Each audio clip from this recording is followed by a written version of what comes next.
My wife came from a very traditional family, so I wasn't shocked when my mother-in-law casually asked when we would be circumcising our newborn daughter.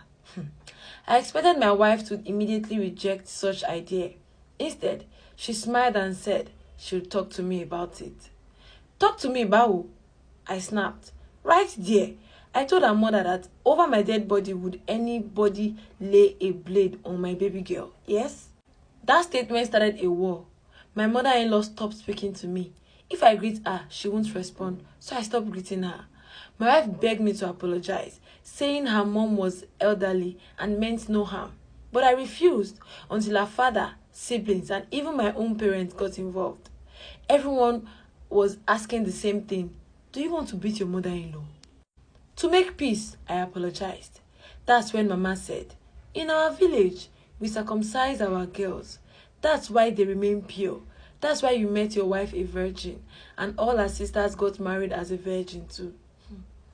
She didn't know how much that statement broke me, because what she called purity, my wife lives as pain. I wish my wife wasn't a virgin. I wish I knew she was circumcised before we got married. I love her, but I swear I wouldn't have married her. Since our marriage, intimacy between us has been a nightmare. Constant pain, bleeding, numbness. She was circumcised as a child, and it has scared every part of her womanhood. It doesn't matter how long I finger or suck my wife. Sometimes she's just dead down there. It's not even appealing to the eyes to look at. Whenever I see her coochie, I lose erection. I have to pretend and imagine my exes to stay erect. 3 months later, Mama was still with us for Umugo. One day, we left the house for a movie date. Just a few hours out, cause we haven't really gone out since our baby was born. When we returned, my baby was running a high temperature.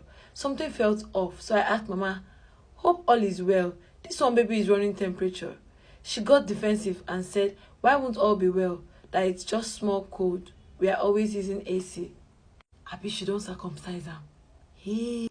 The next morning, as my wife and Mama bathed our daughter, I walked in and my world stopped. Our baby had been circumcised. Jesus. I froze. I couldn't breathe. I was shaking. Tears dropped from my eyes. Something inside me broke. Mama was laughing and said, it's normal. Your daughter won't spoil. All the girls in our family are pure women. She too was circumcised. Her mother also and her daughters. Even their daughters will be too. Hey! That day changed everything. It broke my trust, my peace and my heart. I told my wife to dress my baby up so we can take her to the hospital. And as we were about to leave, Mama held me. I pushed her. She held on tight, saying nothing is wrong. Out of anger, I punched her. My wife screamed and I pushed her into the car with her baby and drove to the hospital. My daughter was admitted and my wife stayed with her. I came back with police and met my father-in-law, my wife's brothers and sisters. Thank God the police was with me because apparently they came to fight me. I arrested all of them. It took my own parents almost kneeling and crying for me to release them. Months passed, but I could never forgive her for what she did to my child and the trauma she forced on my wife. 1 year later, my wife took in again. I was overjoyed. We went for scan and it showed it was a girl. When Mama came again to visit us, I overheard her planning with my wife to make arrangements. Once the baby was born, and to do it quickly before I found out. That was the day I decided never again. No one will ever hurt my children in the name of culture and tradition. Mama only eats wheat because she has diabetes. She's the only one that eats it. Every other person eats eba or semo. I always buy it whenever she visits. So the night before she was to leave, I injected sniper inside. Jesus. Shook it and kept it inside her bag. 2 days later, Mama was rushed to the hospital. By the time we got there, she was on oxygen. When my wife and I entered and saw her, my wife burst into tears and stepped out with her daughter, leaving just me and her mom. I acted quickly. I removed the oxygen, placed the pillow over her face. She struggled weakly for what seemed like an eternity, but it was just a minute or so, and then she stopped. I quickly removed the pillow and put the oxygen back.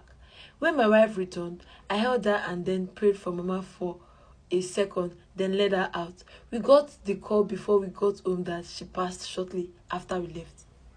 Till today, nobody knows what I did, and don't feel guilty.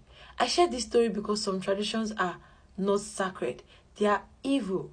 Female genital mutilation is not purity, it's pain, it's trauma. It destroys marriages, intimacies, and life. A real man protects his own, even from tradition, religion, or their family. Yes. Today I have no regrets, and now I can sleep peacefully, knowing I avenged my first daughter and protected the second from that monster, that witch who bettered my wife. Say no to female genital mutilation, or one day a real man like me will come for you too. It's just so crazy because it's the planning for me. Like, it's how she was planning for the man not to know. Like, the man is even nice not to even cut his hand off that family and say abego no be na go come, because what someone else would do instead of unaliving the mother-in-law is probably wash his hand off the family, because like that's just wickedness. See, I heard tradition, but apart from tradition, is it not wickedness? Like, I don't even know. Guys, I'm going live, and you know what we do on the live? It's a love show. We call your partners and read them lovely messages. If you like us to help you with engagement, proposal arrangements, birthday arrangements, and all of that surprises arrangements, please send us a message, guys, so we can get it done for you. I'll be going live now. Join my live 4 p.m. every day.